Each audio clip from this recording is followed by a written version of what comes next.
Rich Pakistani కుక్కపిల్ల owner సన్నగా ఉన్న భారతీయ కుక్కపిల్లని చూసి బాగా నవ్వుతుంది. ఇది చూసి ఆ భారతీయ కుక్కపిల్ల ఓనర్ చాలా సిగ్గుపడుతుంది మరియు ఆమె కోపంగా తన ఇంటికి పరిగెత్తింది. అప్పుడు ఆమె తన కుక్కపిల్లకి ప్రోటీన్ షేక్ ఇచ్చి దానికి చాలా గుడ్లు తినిపించింది.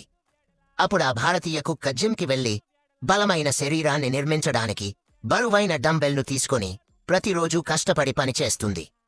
కొన్ని రోజుల్లో అది చాలా బలమైన కుక్కగా మారుతుంది మరియు తరువాత పాకిస్తాన్ కుక్కపిల్లని బాక్సింగ్ రింగ్లో మ్యాచ్ కోసం సవాలు చేస్తుంది. అప్పుడు రెండు కుక్కలు కోపంగా మ్యాచ్లోకి వస్తారు. దీనిలో కొన్నిసార్లు పాకిస్తాన్ కుక్క పంచులు వేస్తుంది మరియు కొన్నిసార్లు ఇండియన్ కుక్క అతన్ని కొడుతుంది. దీనిని చూసిన పాకిస్తాన్ ప్రేక్షకులు మన కుక్క గెలుస్తుందని అంటారు, కాని మన కుక్క ఛాంపియన్ అవుతుందని భారతీయ అభిమానులు బిగ్గరగా అరుస్తారు. కాని రెండింటికి సమాన బలముంది కాబట్టి మ్యాచ్ డ్రా అయినది. ఇప్పుడు దీన్ని ఓటు వేయడం ద్వారా నిర్ణయిస్తారు. పాకిస్తానీలు తమ కుక్కపిల్లని గెలవడానికి కామెంట్ చేయండి మరియు భారతీయులు భారతీయ కుక్కను గెలవడానికి లైక్ అండ్ సబ్స్క్రైబ్ చేయండి. ఎవరికి బలముందో చూద్దాం.